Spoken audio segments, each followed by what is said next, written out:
पत्नी ने ना जाने क्या किया था कि पति ने उसके कई थप्पड़ जड़ दिए। हमेशा हर काम शांति से हैंडल करने वाली पत्नी भी इस बार इतनी गुस्सा हो गई कि उसने अपनी चप्पल ही निकालकर पति की ओर दे फेंकी। चप्पल पति के बालों को छूते हुए निकल गई। जब ये बात पड़ोसियों और रिश्तेदारों को पता चली तो रिश्तेदारों ने भी आग लगाना शुरू कर दिया।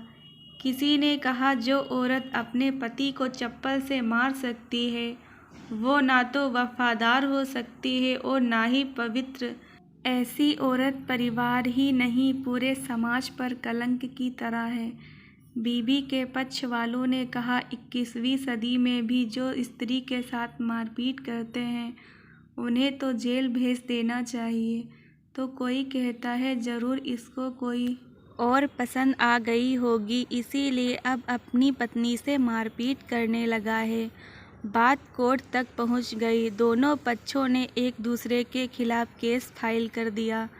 पति ने चरित्रहीन होने का तो पत्नी ने दहेज और शारीरिक उत्पीड़न का आरोप लगाया। 4 वर्षों से अधिक समय के लिए केस चला था। इन 4 वर्षों के दौरान दोनों पति पत्नी अलग अलग रहने लगे। इन 4 वर्षों में पति और पत्नी दोनों की आर्थिक स्थिति भी खराब रहने लगी, जिन्हें वो अपना शुभचिंतक समझ रहे थे। पैसों की बात आते ही उन्होंने भी अपना पलड़ा झाड़ लिया। अगर कोई देने को राजी भी हुआ तो मोटे ब्याज की शर्त पर। आखिरकार वही हुआ जो सब चाहते थे, डिवोर्स। हर कोई खुश था, दोनों पक्षों के रिश्तेदार, उनके माता पिता और दोनों के वकील। लेकिन 6 साल की सुखद शादी और एक सुंदर बेटी होने के बाद मिला डिवोर्स। शायद ये एक इत्तेफाक ही था कि इस खुशी को मनाने के लिए दोनों पक्षों के लोग एक ही चाय की टपरी पर बैठे। आमने सामने। इत्तेफाक इसीलिए क्योंकि ज़्यादातर लोग जो एक दूसरे के विरोध पक्ष को सपोर्ट कर रहे थे वे एक दूसरे को अच्छे से जानते भी नहीं थे। पति पत्नी भी इन सभी से दूर एक दूसरे के सामने मेज पर बैठे। पत्नी ने पति से कहा, अब तो खुश होगे ना, तुम्हारे मन की जो हुई। मुबारक हो, तुम भी तो आज जीत गई हो। मुझसे तलाक तो तुम्हें मिल ही गया है, पति ने कहा। तलाक को तुम जीत का प्रतीक समझते हो, पत्नी ने पूछा। पति चुप रहा। थोड़ी देर की शांति के बाद पति ने कहा, मुझे तुम्हें 4 लाख रुपए अभी और हर महीने 6,000 देने का आदेश। अभी मेरे पास पैसे नहीं हैं, इसीलिए जो सिटी में फ्लैट है उसे तुम्हारे नाम कर देता हूँ। पत्नी ने कहा, लेकिन उस फ्लैट की कीमत तो 20 लाख की है। हाँ, लेकिन हमारी बेटी तुम्हारे साथ है और आगे जाके उसके खर्चे भी बढ़ेंगे। तुम्हें थोड़ी आसानी होगी। नहीं नहीं, मुझे सिर्फ 4 लाख ही देना और तुम हर महीने 6,000 तो देने ही वाले हो। मैं मैनेज कर लूँगी। अगर 4 लाख नहीं है तब भी कोई बात नहीं, पत्नी ने कहा। दोनों फिर से शांत हो गए। पति सोचने लगा, कितनी भोली और समझदार है ये औरत, जो कुछ समय पहले तक मेरी पत्नी थी और अब अनजान ये वही है जो कम से कम खर्चे में घर चलाती और पैसे बचाकर मेरे जन्मदिन और बर्थडे पर हमेशा मेरे लिए नए कपड़े खरीद लाती। कभी बीमार भी हो जाती तो पैसे बचाने के लिए मुझे बताती भी नहीं थी।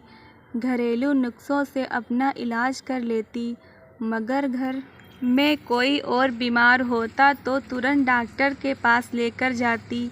मेरी ही मत मारी गई थी। मैं ही अपनी झूठी मर्दांगी के चक्कर में इतनी बड़ी गलती कर बैठा। पत्नी के दिमाग में भी उथल पुथल चल रही थी।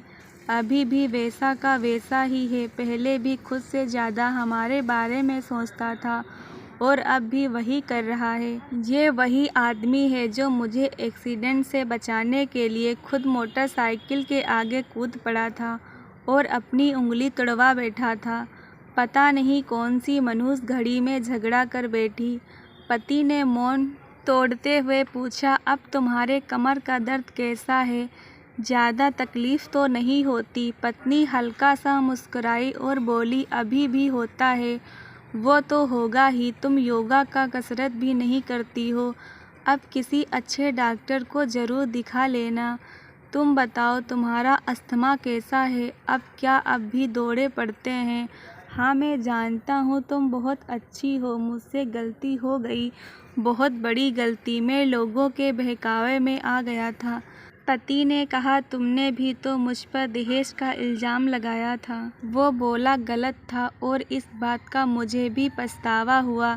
पत्नी ने कहा पति कुछ कहना चाह रहा था लेकिन हिचकिचा रहा था। पत्नी ने पूछा कुछ कहना चाहते हो? वो बोला क्या सब पहले जैसा नहीं हो सकता? क्या मतलब कि हम फिर से पहले की तरह पति पत्नी बनकर अच्छे दोस्त बनकर नहीं रह सकते? पति बोला पर ये डाइवोर्स पेपर दिखाते हुए पत्नी ने कहा फाड़ देते हैं। पति ने अपने पास रखे डाइवोर्स के पेपर फाड़ते हुए कहा। पत्नी ने भी अपने पास रखे पेपर फाड़ दिया। सभी हैरान थे, वकील, रिश्तेदार और माँ बाप। पति पत्नी दोनों एक दूसरे के हाथ में हाथ पकड़े अपने घर की तरफ चले गए। पत्नी के आंखों में आंसू आ गए। वो बोली तुम्हें मेरे चरित्र पर सवाल नहीं उठाने चाहिए थे तो ये परिस्थिति आती ही नहीं। दोस्तों कहानी अच्छी लगी हो तो चैनल को सब्सक्राइब, लाइक, कमेंट, शेयर करना ना भूलें।